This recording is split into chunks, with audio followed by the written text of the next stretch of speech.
Nous avons le privilège et l'honneur de recevoir le professeur David Sanders, qui est je dirais le pape de l'intolérance au gluten, et qui nous fait l'honneur de partager son savoir. Alors en anglais, il veut pas encore parler français, mais David Sanders va nous expliquer quel est le bénéfice du régime sans gluten, peut-être dans d'autres pathologies que la maladie cœliaque. David, c'est à vous.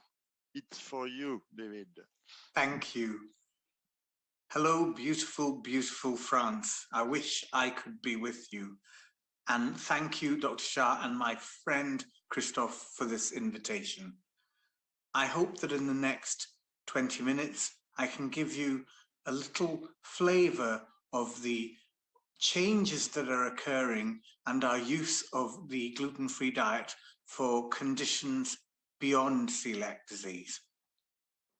My first question to you is, if a patient comes to your clinic and says that they have symptoms when they eat gluten, what do you think the likelihood is that they have undiagnosed celiac disease? Is it A, 1%, B, 10%, C, 30%, or D, 100%?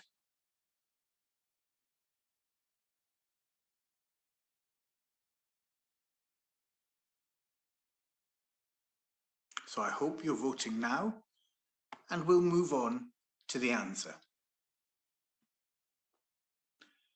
And the answer is probably about 10%. Please remember that celiac disease is incredibly common.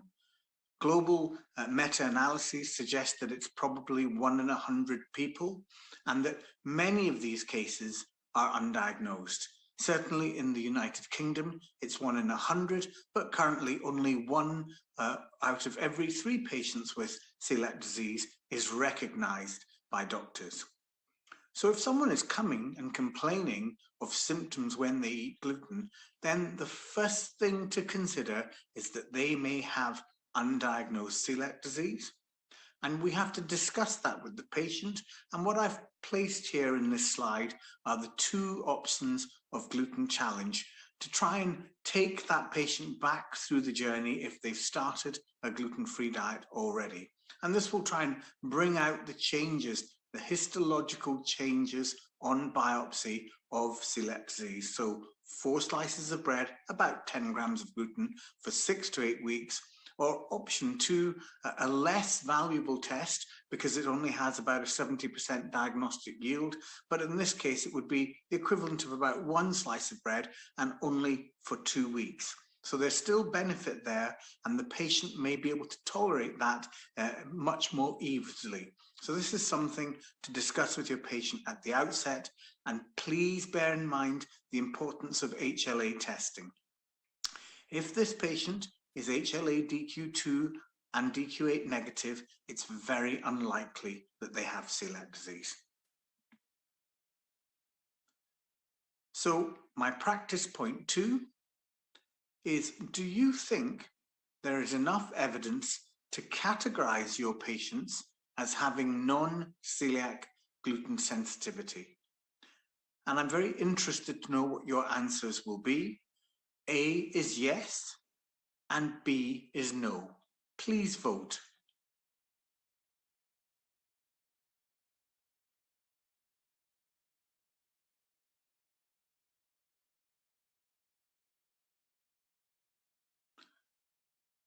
And of course, you would expect the answer from me to be yes, of course there's evidence. But if you look at these Google searches and various articles all about gluten, then you know that gluten is the devil, and that actually a gluten-free diet will change your life forever. It will make you a better person, your children would like you, and even your partner might enjoy your company again. But of course, it's these misconceptions that have led us to have great concern about the gluten-free diet. And this is why the Sheffield group undertook this study with the BBC, where we gave healthy volunteers in a double-blind randomized placebo-controlled trial, gluten or sham gluten in their diet. And the reason we did this, and the level of gluten we gave them was 14 grams, was to try and demonstrate whether they would develop symptoms or not. And of course, irrespective of whether you were given the gluten or you were given the placebo, neither group developed significant gastrointestinal symptoms. And bear in mind, these healthy volunteers had already had celiac disease excluded. So this to me is a very important study, and the message is clear. If you don't have any symptoms, there is no need for you to be on a gluten-free diet. However, it is important to look at what has been happening in the medical literature. Here, I have the earliest report of non-celiac gluten sensitivity from the Lancet in 1978. And this is a patient in whom celiac disease was excluded, who had significant gastrointestinal symptoms, which then resolved on a gluten-free diet. So this message or story about non-celiac gluten sensitivity has been around for a very long time. So here is my practice point 3. What do you think the estimated prevalence of non-celiac gluten sensitivity is in the published medical literature?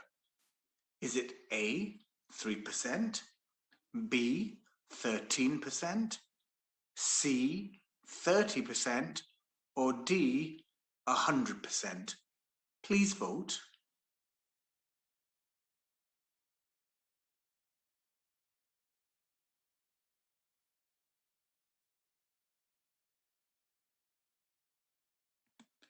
And of course, the answer in a Dr. Schär supported symposium may well be 100%. Let's make the world gluten-free. But joking aside, the actual answer is probably B. We have published historically the first prevalent study of self-reported symptoms in non-celiac gluten sensitivity in a cohort of more than 1,000 healthy volunteers in whom we excluded celiac disease. We found that about 13% of them reported symptoms on eating gluten. And it's important to note in red, I've mentioned that there was a significant overlap with IBS type symptoms, and that is something I'd like to return to a little bit later on in this presentation. But I think the figure that you can see in front of you shows you the international reported literature of self-reported non-celiac gluten sensitivity or wheat sensitivity. And I think the figure overall is about 10%. So this is incredibly common. And bear in mind, these individuals do not have celiac disease. So what evidence can I give you to show a mechanism that would help us understand? Well, these are 2 historical studies, and in the top box, it's looking at healthy volunteers. Again, from Sheffield a long time ago, 1,200 volunteers. We were trying to benchmark the prevalence of celiac disease. And then below, the first association between IBS type symptoms and individuals with celiac disease published in the Lancet. And as I said, these studies are almost 20 years old, hence we were using Gluten antibodies. But the Gluten antibodies tell a story, because if we look at the healthy volunteers, about 10% of the population had a positive Gluten antibody, but did not have celiac disease. And when it came to those with IBS type symptoms, this was nearer 20%. So what can we learn from this literature? Well, it suggests that we are eating gluten, it is going into our small bowel, and for some people, it's crossing the enterocyte border and generating a gluten antibody response. And if you have gastrointestinal symptoms, this appears to be at a higher level. So these may be some of the earliest studies trying to really demonstrate, without meaning to, that there is something beyond celiac disease, a gluten sensitivity, if you wish. But this excellent contemporary study from the Columbia, New York group, Aladini and Peter Green, really tries to answer this question further. They take 80 patients in whom they've excluded celiac disease, who have symptoms when they eat gluten or wheat, and they ask them to eat as much as they can tolerate. And what you can see in the figures when comparing against people who are healthy or individuals with celiac disease is that there is a signal. In figure A, it's an elevation of lipopolysaccharide binding protein, and in figure B, it's an elevation of CD14. And these are both quite distinct immunological markers from celiac disease, and they are innate markers of the immune system, not adaptive. So there is something to this story, and emerging markers are being shown. The difficulty, of course, is trying to get clarity about these patients. People who think they have symptoms when they eat gluten can have many underlying conditions, and we need to investigate them for that. Of course, I've already mentioned the starting point is excluding celiac disease.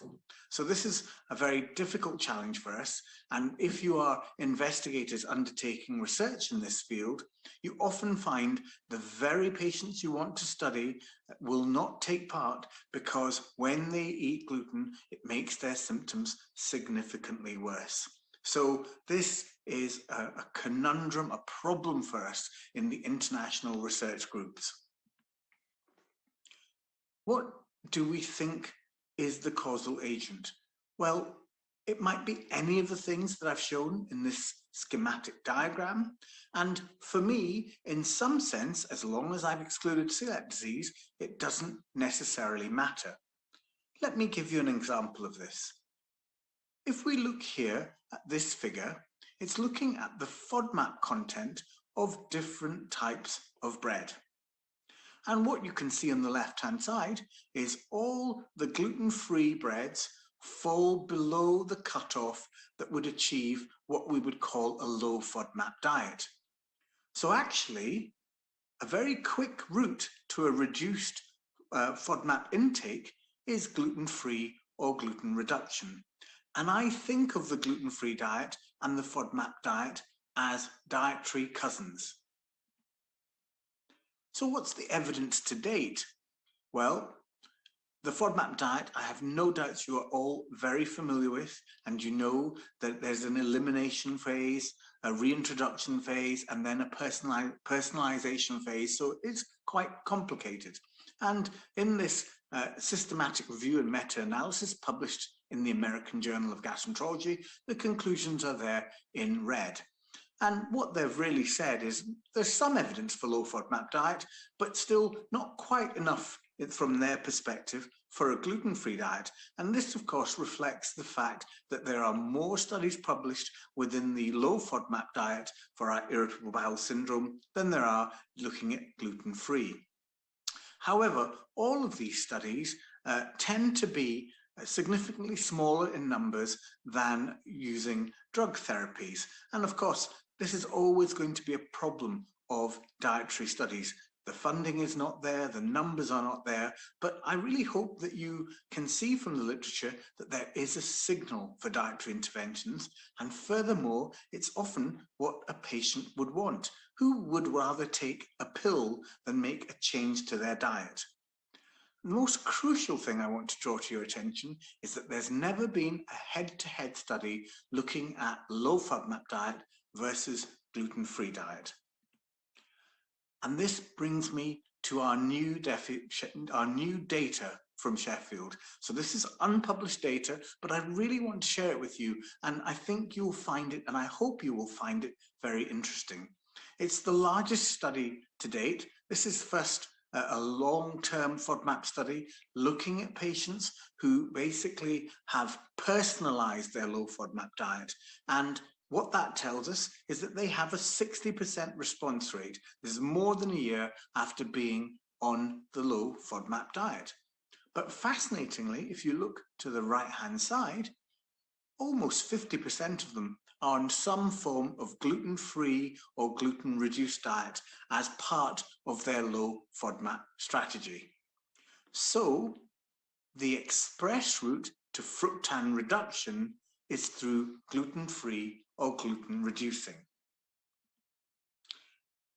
And this brings me to the final study, which is looking at the effect of dietary therapies in IBS and making the comparison that has never been done before. This is a study of almost 100 patients, and you can see here they were block randomized to receive one of three options: traditional dietary advice, low Fodmap diet, or a gluten-free diet. And here's the analysis to date. And you can see here on the right-hand side that all three diets have a benefit in terms of a response rate. So that's the first headline story. And when we break this down further, using a very well-established, validated IBS symptom severity score, where 50-point reduction is thought to be significant, then you can see that both the low Fodmap diet and the gluten-free diet achieve that level, and there is a gradation in terms of response. And I think that that's because the traditional diet is the easiest to adopt. Then next along the line is a gluten-free diet or gluten reduction, and finally the low Fodmap diet. So for me, how we would implement this is, once we've decided that our patient has IBS type symptoms and we've excluded celiac disease, then we can discuss with the patient. Have they noticed dietary triggers? Have they noticed that perhaps fructans or gluten cause symptoms? In which case, they might opt for a gluten-free diet as the express route to reducing their symptoms, and without it being as difficult for them as a low Fodmap diet. But I think it's very important to involve a dietitian in this process. Why has the low Fodmap diet achieved greater traction and been used more? Well, there are a greater number of studies, but there's also a course. There are a number of different ways to learn this dietary intervention. It's been taken up very much by dietitians across the world. But I would suggest to you that a gluten-free diet has just as much value and maybe a lot less problematic from the patient's perspective to implement. Are you confused? Well, I'd like to try and clarify with this slide. This is how I think of the spectrum of gluten-related disorders. Yes, on the left-hand side, we have the red can of celiac disease, which Christophe has already been discussing in his earlier talk, and no arguments there about how straightforward it is to make that diagnosis. But then, in the second side, we have potential celiac disease, and this is a condition where you may have some of the features of celiac disease. You may not have villous atrophy on biopsy, but you might have raised intraepithelial lymphocytes. You might have slightly elevated TTG and the right HLA, and it may be that you will benefit from a gluten-free diet. Then, non-celiac gluten sensitivity in the green can. Remember, these individuals are coming to you saying they have symptoms when they eat gluten. And the crucial thing from my perspective is to take them back through the process and exclude celiac disease using a gluten challenge. And finally, on the right-hand side in black is IBS. And these patients come with IBS type symptoms, and I would suggest to you that there is a role for either a low Fodmap diet or a gluten-free diet in these patients, depending on how they would like to take this forward. So I would like to conclude, and I hope that I've given you some evidence to support these conclusions. About 10% of patients who have symptoms related to gluten may still have undiagnosed celiac disease. I hope I've demonstrated the emerging evidence for gluten sensitivity. I would again suggest that about 10% of the population have self-reported symptoms when eating gluten, and in amongst that group lie non-celiac gluten sensitivity and individuals with IBS type symptoms who may well benefit from a gluten-free diet. Thank you very much.